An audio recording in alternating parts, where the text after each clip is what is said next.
Pakistan almost 3 साल 8 month 11 दिन के बाद टेस्ट मैच अपनी होम सॉइल पे जीता, और ऑलमोस्ट 3.25 साल के स्पैन के बाद हमने कोई टेस्ट सीरीज अपनी होम सॉइल पे जीती।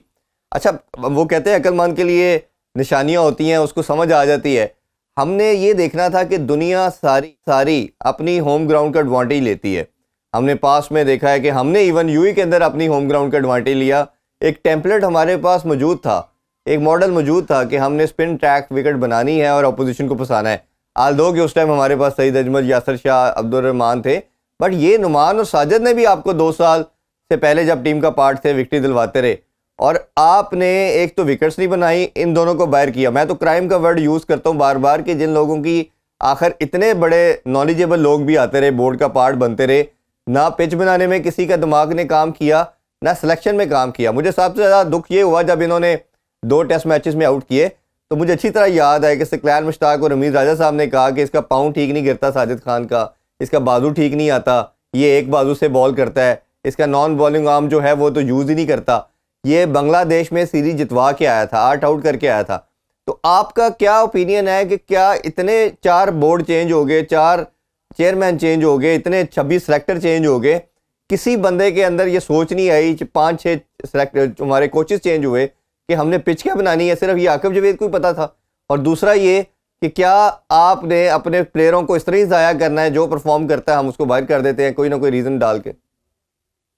देखिए, ये अफसोस की बात है कि हमारी जो क्रिकेट है, जाहिर है आपने कहा कि भाई हमारे मुल्क के पास तो एक ही तफरी है, वो क्रिकेट ही है। तो अगर ये क्रिकेट आज नीचे जा रही थी और पाकिस्तान 11 में से 7 टेस्ट मैच होम ग्राउंड पर हार गया, इसमें ना इरफान ज़हीर जिम्मेदार थे, ना अब्दुल माजिद भट्टी जिम्मेदार थे। इसमें वही लोग जिम्मेदार थे जो पीसीबी के इक़्तिदार पे कब्जा किए हुए हैं, या जो माजी में जिन लोगों का पीसीबी पे आना जाना रहा है, या जो फैसला साजी करते रहे। मेरे ख्याल में हमारी क्रिकेट एटलीस्ट, मैं ये नहीं कहता कि हम अब ऑस्ट्रेलिया को भी ऑस्ट्रेलिया में हरा देंगे, लेकिन हमारी क्रिकेट इतनी बुरी नहीं थी कि हम बांग्लादेश से 2-0 होम ग्राउंड पर हार जाते। लेकिन हमने गलत फैसले किए, हमने गलत सिलेक्शन की। उस गलत सिलेक्शन का नतीजा ये निकला कि पाकिस्तान होम ग्राउंड पर हिस्ट्री में पहली बार बांग्लादेश से हार गया। तो मेरे ख्याल में सबके लिए आई ओपनर है। उम्मीद है कि जो कुछ किया गया है उससे सबक हासिल किया जाएगा, लेकिन जिन लोगों ने पाकिस्तान क्रिकेट को नुकसान पहुंचाया और आज क्रिकेट इस मकाम पर पहुंच गई, उनकी अकाउंटेबिलिटी कौन करेगा? इरफान ज़हीर और अब्दुल माजिद भट्टी तो नहीं कर सकते, तो वही लोग कर सकते हैं जो आज पावर में हैं। तो मेरा ख्याल वो लोग जो टीवी पे आके बहुत बड़े बड़े दावे करते हैं और ये कहते हैं कि भाई इन्होंने कौन सी क्रिकेट खेली, ये रोज तबसरे कर रहे होते हैं, तो भाई आप भी तो अपनी अदाओं पर गौर करें। हाँ, नहीं हमारे तो चलो हम अगर गलती करेंगे तो हमारे पास मार्जिन है, चले कह सकते हैं कि उस लेवल की नहीं खेली, बट जब ये गलती करते हैं, जब पिच रीड नहीं होगी, आप किसी बॉलर को उसकी बॉलिंग की वजह से निकाल देंगे जी, उसका आम ठीक नहीं आता और पाकिस्तान को उसका नुकसान हो, तो ये बड़ा एक सैड और अनफॉर्चुनेट है। अच्छा मादी भाई, ये जो एक प्रेशर बिल्ड हुआ सारी डिफीट के अंदर, रिसेंट तो चले हम हर फॉर्मेट में हारे, लेकिन जो शान मसूद के ऊपर एक डिफरेंट तरह का प्रेशर बिल्ड हुआ, क्योंकि वो ऑब्वियसली कंटिन्यूसली हर मैच ही हारा, 6 कंसेक्यूटिव डिफीट, जिसका तो समहाउ सोशल मीडिया पे भी आपने देखा होगा, जिस तरह रमीज़ राजा साहब ने उनसे क्वेश्चन किया और जिस पर ट्रोलिंग फिर बाद में हुई। एक तो स्टेटमेंट का भी चलें, आप ओपिनियन बता दें कैसा रहा। और शान मसूद को आप बड़ा करीब भी जानते भी हैं, हम भी उनको जानते हैं, एक बड़ा नाइस और जेंटल मैन है और एक एजुकेटेड पर्सन है, बट कहीं ना कहीं उनकी अपनी परफॉर्मेंस भी मुझे लगता है कि उनकी ना उनके माइंड को हैम्पर कर रही है इन टर्म्स ऑफ कैप्टनसी। जहाँ डिसीजन कुछ लेने चाहिए थे वो नहीं ले पाए।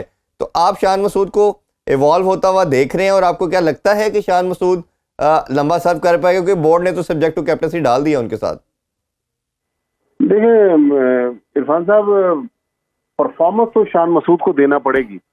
अब आप कप्तान बन गए, आपने इतनी बड़ी अचीवमेंट हासिल कर ली, आपने इंग्लैंड को भी अपनी कप्तानी में हरा दिया, लेकिन ग्राउंड में जब बल्ला आपके हाथ में होगा तो फिर तो आप ही को सब कुछ करना है। तो मेरे ख्याल में इसमें तो दूसरी राय नहीं है ना कि शान मसूद अगर एज ए बैट्समैन परफॉर्म करेंगे तो तभी वो आगे जा सकते हैं और पाकिस्तान क्रिकेट को लंबा सर्व कर सकते हैं।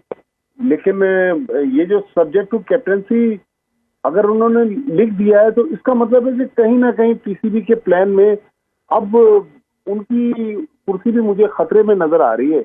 लग ऐसा रहा है कि साउथ अफ्रीका की मुश्किल सीरीज है, वेस्ट इंडीज की सीरीज भी लोग कहते हैं कि बहुत हल्की है, वेस्ट इंडीज की सीरीज भी आसान नहीं है। जी। तो आई होप कि शान मसूद अपनी खामियों पर काबू पाएंगे और उनका बैट जो है वो रन उगलना शुरू कर देगा। अदरवाइज तो देखें, अगर वो परफॉर्मेंस नहीं करते तो मैं और आप तो नहीं बचा सकते, जाहिर है हम उनके सपोर्टर हैं। हमारे शान मसूद से इसमें कोई शक नहीं कि मरासिम है, उनके वालिद मसूद खान मेरे तो बहुत अच्छे दोस्त हैं, लेकिन जाहिर है ग्राउंड में तो बल्ला जब उनके हाथ में तो उन्हें ही सब कुछ करना है।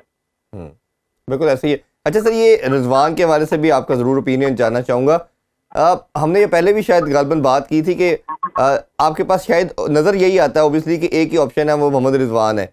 लेकिन अब जब देखा जाए, जब शाहीन और बाबर का सारा ये फ्यूड हुआ तो उसमें कहीं ना कहीं जानते थे लोग या कहते थे कि इसमें समहाउ रोल उसका भी है, रिजवान का भी है, उसने कोई अपना रोल प्ले नहीं किया इसको सॉर्ट आउट करने में या टीम को जैलन करने में। एक तो उस हवाले से बताइए। दूसरा, क्या आपको लगता है कि रिजवान, जिस तरह की ये बोर्ड अभी स्टेटमेंट्स आ रही हैं, चाहे वो सिलेक्शन कमेटी की तरफ से, चेयरमैन की तरफ से, और ये सारी बातें कि हमारी मर्जी चलेगी, सब कुछ होगा, आप समझते हैं कि रिजवान ऐसा इंडिविजुअल है कि जो बोर्ड कहेगा, जिस तरह कहेगा? अभी तक तो रिजवान की 2 प्रेस कॉन्फ्रेंस सामने आई है और वो हर चीज़ में कह रहे हैं कि जी मैं जो बोर्ड का डिसीजन है उसको सर आंखों पे बिठा रहा हूँ, वही होगा, सारे लड़के कैप्टन हैं। तो आप ओवरऑल सारी चीज़ों को कैसे देखते हैं?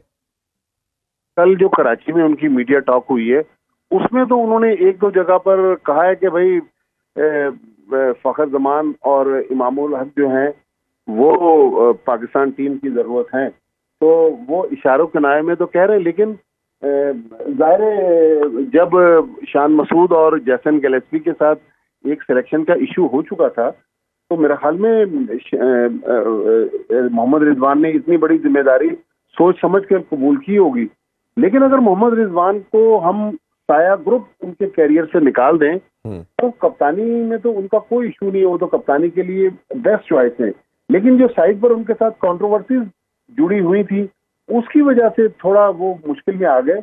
आई होप कि पीसीबी इन मामला को सॉर्ट आउट करेगा और पाकिस्तान क्रिकेट को आगे लेके जाएगा, क्योंकि अब हमने बाबर की भी कप्तानी खत्म करवा दी, शाहीन शाह आफरीदी पीसीबी से नाराज, तो अब इसके अलावा हमारे पास कोई चॉइस नहीं है। लेकिन सलमान अली आगा को भी हम फ्यूचर का कप्तान तैयार करने की कोशिश कर रहे हैं।